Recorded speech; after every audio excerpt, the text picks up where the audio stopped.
لزها حديد، مساء الخير واهلا وسهلا فيك. بيسعدني التقي فيك.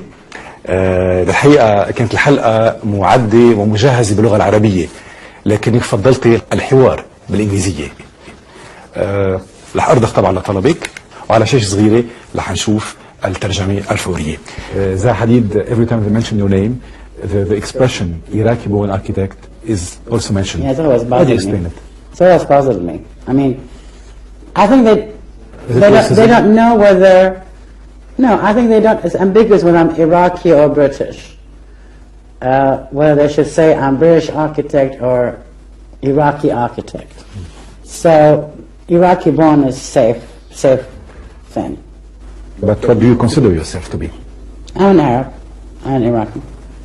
But I live here. I mean, I can't avoid this issue on, you know. Well, I can't say I'm Brit English because I'm not half English. I'm just live here. I mean, I see myself as a Londoner, really. You know, I live in London. I've lived in London for 30 years. I see myself as a Londoner, and I enjoy living here. And I also have my memories in Iraq, and I speak Arabic, and all that. But not tonight.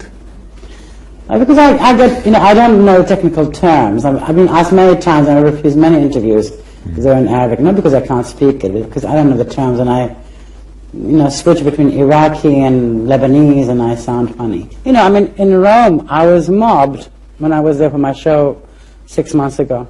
My office people were there; they were all shocked. They couldn't believe it. I was shocked. So I really to kind of keep myself in the reality realm, I don't think about it in this way. It always surprised me. In London, you don't have any of these things. If I lived in anywhere else, it would be a constant reminder of these situations. But in London, nobody cares.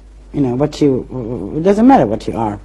And that's one thing which is nice about it, is that you can carry on with life as usual. Zaha, after 25 years in this profession, are you making real money? No. You don't make money. You can't, it's impossible. You can't make money in our future. It's the most ridiculous profession. But your life standard has improved, no? Not really. Not really. Marginally. It's very marginal. Don't have luxuries, really. I could, if I don't put money back in the office, I can have much better life. We make decent money, but it's not, we're not making enormous profit. First, I don't come from a wealthy family. My family was wealthy a long time ago, not when I came to England, when we were nationalized. So I don't come from a wealthy family. My father never educated us as wealthy kids because he was a heavy socialist. But for you to go to Switzerland, for you to go to London, of course I'm privileged. I'm not, we're not wealthy. I didn't have money here, certainly. First of all, I don't do it for my own sake. It's like going to anybody with a bit of a brain, let's say a bit of a brain, and saying you have to give everything up because the others want you to become a prostitute. So you do what others want. That's more legitimate than being ideological. How did you live for the first 15 years? I taught. I was teaching here. Was it enough for you? No, it was all right. You did it with the same standard you used to? No. Was it hard? It wasn't hard. I had a great time. Did you cope easily? Yeah. Life has always been easy on you and with you? No, I think that in life you don't need too much. You need friends, and you need to do what you like doing, and enjoy that. And I work very hard. I've seen the world. I've been everywhere. I can travel. I can do everything. What about your caprices? What about your demands? What about your needs? The luxury ones? I didn't need to have yachts and hundreds of houses and dribbling in diamonds to be happy. But you do live as a diva. No, I live a very modest life. You have many excessives, you have many caprices, you're over-demanding, and you want them to be fulfilled, all those caprices. For example, when you came to Lebanon in 1997 to give those two famous conferences, they had to change your suite twice, once because of the color of the walls, and the second time was because of the bad audio sound system. Isn't that the diva behavior? No, I had a room which I didn't like to start with. You don't like the color of the walls? Well, it's nothing to do with diva. I want to be in a comfortable bed. But they also invited me to Lebanon. They did the worst thing to me. I said 2 days later, which I had to pay for. That's not a Libyan behavior, is it? They invited me to Beirut. They paid for 5 nights, but because I couldn't fly till Sunday, I had to pay for the 2 nights. So don't talk about diva in this situation, you know. It wasn't worth it. I slept all the way there, gave 3 lectures. So I didn't make a big fuss about that. This is the first time I mention it, but I would like it to be on the air. Are you happy? What is happiness? What is it for you? I mean, it's a teenager's paradise, you know, happiness. You're wandering around, you know. And dreaming. Well, no, I mean, people just like wandering around like, you know, are you happy? I mean, you know, I could be happy one day, I could be not happy the next day. You know, I mean, I'm so overwhelmed with work, and I'm always working, and I'm always in the office, and traveling, and giving lectures, and teaching, and everything. I really have very rare moments that I sit down and think, am I happy? What about your private life, your life? You think about it? I don't think of my private life. It's my life, you know. Private life, office life, work life, it's all intertwined. You know, it's not a compartments. You know, I think that some people, when they work from 9 to 5, they go to work, they go to 9, to 5 at home, they switch off work and they go to work, to home, and they have their family life or whatever the life they have, and they sleep and they wake up and they start with another life. In your case? I don't have that situation. It's all one continuous reel of film. Do you owe anything to anybody? Yeah, I think I owe a lot to quite a few people. I mean, I owe a great deal to my family. Both my parents were incredibly supportive, and my mother died in '83, but my father was always, they both were extremely supportive. I mean, I never, in my entire life, thought I will not have a career. There was never a moment in my childhood or in my teens or personally that I ever thought I will not pursue a career. So my success is not necessarily a great surprise to me, between brackets. It wasn't a surprise because I mean, you know, I always thought I think that I could excel in something. I always wanted to do architecture, but I could have done something else. That, I mean, I couldn't guarantee it. I didn't inherit a business, you know. It was just, I always knew that if you put me a mind to it and you work hard, you eventually get there. It might be a long road, you know. It seems you were so attached to your father, late Muhammad Hadid. Would you like to talk about this aspect of your life? Personally, I would like you to. I mean, I was very close to both my parents, you know, and my father was just a very special person. I mean, you know, he was very liberal, very progressive. I mean, he was not necessarily unconservative in certain aspects, but I think that he was all traditional. But he really, I think both my parents, and particularly my father, gave me tremendous courage. I really think that people can achieve more if they are confident. Even if you're not necessarily that great. If you think you can get past certain things, I think you will achieve more. And I think that parents, in terms of, I really think that the key to everything is education, you know. And I think education not only in the terms of bookworm education, but how much you are, you observe through life, how much you see through, you learn through people, whether you travel, what you observe. I really think it's the key to everything, you know. And that gives you confidence to tackle the next thing. And of course, you know, parents give you love and affection, and all that adds up to, you know, to be less messed up than you can.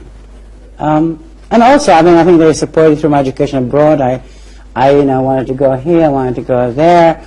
You know, I wanted to do architecture, but I wasn't sure. And I think they supported me a great deal. I mean, I was coming to London. I remember being 16 years old, and the whole family was discussing in Salford, you know, and your future. My future, because I wanted to do architecture, and we thought I was crazy. And so my brother decided I should become. My brothers teased me a lot, which, you know, made me maybe tougher. So they said, you know, we have an idea for you. You could go and study architecture in Russia, because I wasn't sure where to go. And then they said, we have a better idea. You can become Iraq's first women astronaut. So of course, I mean, I didn't have much sense of humor as a kid. I mean, 15 years old, 16 years old. It's good when you say, it's an idea, it's a suggestion, not an order. No, Sometimes nobody there really. My brothers, I lived in London, they never interfered in my life. I mean, I think that the family all, had enough kind of confidence in me that I would behave myself, behave well, not do silly things. And, and of course that's also an incredible burden, because then you have to behave yourself all the time. And I was always really quite wild as a child. I mean, I wasn't kind of a conformist, let's say, which, of course, through that I paid a high price, because if you don't, people don't want people to behave in a different way. People like to everybody to behave the same way. It's kind of military academy sensibility, that you behave well in certain ways. You are a nice girl, especially. I mean, you don't, you obey orders. You don't say funny things. But sometimes it's good to do some silly things, no? No, I agree. I mean, I think that. I always did what I wanted. I mean, it used to freak everybody out, because I would dress funny. I would do funny things. I mean, nobody could believe the things I did. But nobody, I mean, my brothers never really, ever told me I shouldn't do that. They might think so. They might have thought, but they never entered my life. So I'm very grateful to them, because they gave me tremendous freedom to pursue what I wanted. I mean, I think that they were all maybe intrigued and mystified by what I wanted to do, and they let me run to see where it will take me. How do you find the work of the Iraqi, Rifat al-Jazirji, for instance? I think he was a very talented guy, but I don't like the work which he did later in time. I think his early work was interesting when it was kind of a very modest scale. I don't believe in the folklore aspect of the Islamic architecture. What about the Jordanian Rasim Badran? I don't like his work. What about the Egyptian Hassan Fathi? It's irrelevant, because it's mud houses. I mean, you don't want to live in one of those houses. So, from what you just said, I understand that you don't back up the people or those who try to preserve the heritage, no, I think the that old architecture, the old houses, the old buildings. No, I don't mind. I'm not against preservation. Only would serve a purpose. I don't think you preserve it just because it's old. Not everything old is good. But it's a culture by itself. Well, I don't know. I don't think that. They are not only souvenirs or memories. I think that in some cases it's souvenirs. That's what you say. It's not. This should not be it. I mean, I'm sorry. It means that the Islamic world could never progress because they believe in their heritage. I mean, how are they going to move on? But Zahadid, we know very well, that your first projects and even, some of the recent ones are not applicable, cannot be constructed. Yeah, of course they can. All of them? Absolutely. Absolutely. Every time when a project is done with the top engineers in the world, and there's no reason. It's only, bloody-mindedness or stubbornness or economy maybe, or psychological. They cannot be achieved through that. But they're not all functional. They're all functional. زها حديد، أنا بتشكرك الحقيقة على اللقاء وعلى الحوار الشيق. أنا استمتعت بمحاورتك وأنت دائما متأهبة إلى مطلق أي سؤال، ودائما أجوبتك فيها شيء من الرصانة وفيها شيء من الهجومية، لكن الهجومية الناعمة والمحببة. بتحبي تختمي هاللقاء على ذوقك، بتحبي تقولي شيء بنهاية هاللقاء باللغة العربية؟ No, just thanks. شكرا. أنا بقول بالعربي، اللبناني بقولوا ميرسي. بس؟ زها حديد، شكرا أصدقائي المشاهدين، شكرا لمتابعتكم، شكرا لوفائكم لهذا البرنامج. كنا من لندن العاصمة البريطانية بلقاء شيق وسريع مع المهندسة المعمارية العالمية زها حديد. بلتقي فيكم الأسبوع المقبل بنفس الوقت، خليكم معنا وتصبحوا على خير.